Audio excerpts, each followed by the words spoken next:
तो आज हम सूरदास का दूसरा पद पढ़ेंगे। मन की मन ही मांझ रही, कहिए जाए कौन पै उधो नाही परत कही। यहाँ पर गोपियाँ कहती हैं कि हे उधो, हमारे तो मन की बात मन में ही रह गई। हम श्री कृष्ण से बहुत सारी बातें करना चाहते थे, हम सोच रहे थे वो आएंगे फिर हमसे बातें करेंगे। गोपियाँ आगे कहती हैं कि हे उधो, आप भी इस बात करने के लिए उचित व्यक्ति नहीं हो, क्योंकि आप तो हमें ज्ञान का संदेश देने आए हो और हम अपनी प्रेम की बात आपसे हम कैसे कह सकते हैं। अवधि आधार आस आवन की, तन मन व्यथा सही।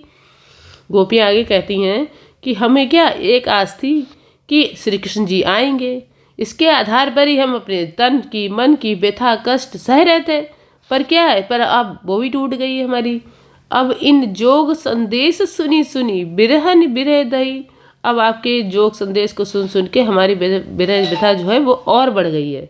चाहती होती गुहार जितैते उतैते धार बही।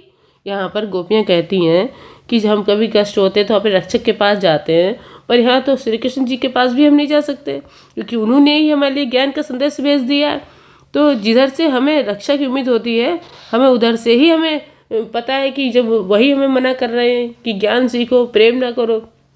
सूरदास सब कहते हैं कि गोपियाँ कह रही कि हम धीर क्यों रखें, हम धीरज क्यों रखें, जब श्री कृष्ण ने हमारे प्रेम की मर्यादा ना लही, अब धीर धरे क्यों, मर्यादा ना लही। गोपियाँ कहती हैं कि हम धीरज क्यों रखें, श्री कृष्ण ने हमारे प्रेम की मर्यादा नहीं रखी है, प्रेम के बदले प्रेम नहीं दिया है, हमसे छल किया है। देखिए स्टूडेंट्स, यहाँ पर इसका फुल अर्थ दिया हुआ है, व्याख्या। मैं इसको एक बार पढ़ देती हूँ, आप सब लोग इसका स्क्रीनशॉट भी ले सकते हैं। इन पंक्तियों में गोपियाँ उधर से कहती हैं कि हमारे तो मन की बात मन में ही रह गई, हमें श्री कृष्ण जी से बहुत बातें करनी थी, पर वे अपनी बात श्री कृष्ण जी से अब कैसे कहेंगी, क्योंकि गोपियाँ उधर को अपनी बात कृष्ण तक पहुँचाने का ही उचित माध्यम नहीं मानती। अर्थात उद्धव गोपियों का श्री कृष्ण के प्रति प्रेम को भुलाकर ज्ञान योग का संदेश देने आए हैं, और उन्हीं से गोपियाँ अपने श्री कृष्ण के प्रति प्रेम का संदेश को कैसे भिजवाएं। ये तो विपरीत बात होगी।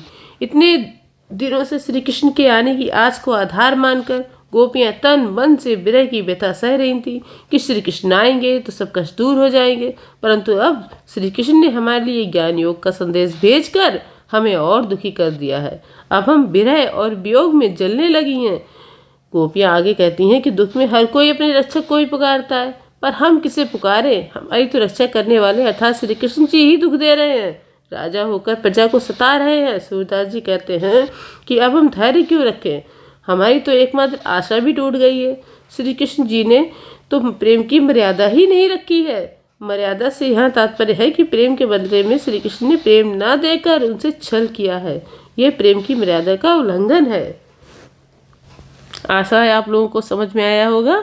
आप प्लीज़ लाइक शेयर सब्सक्राइब कर दीजिए। Thank you.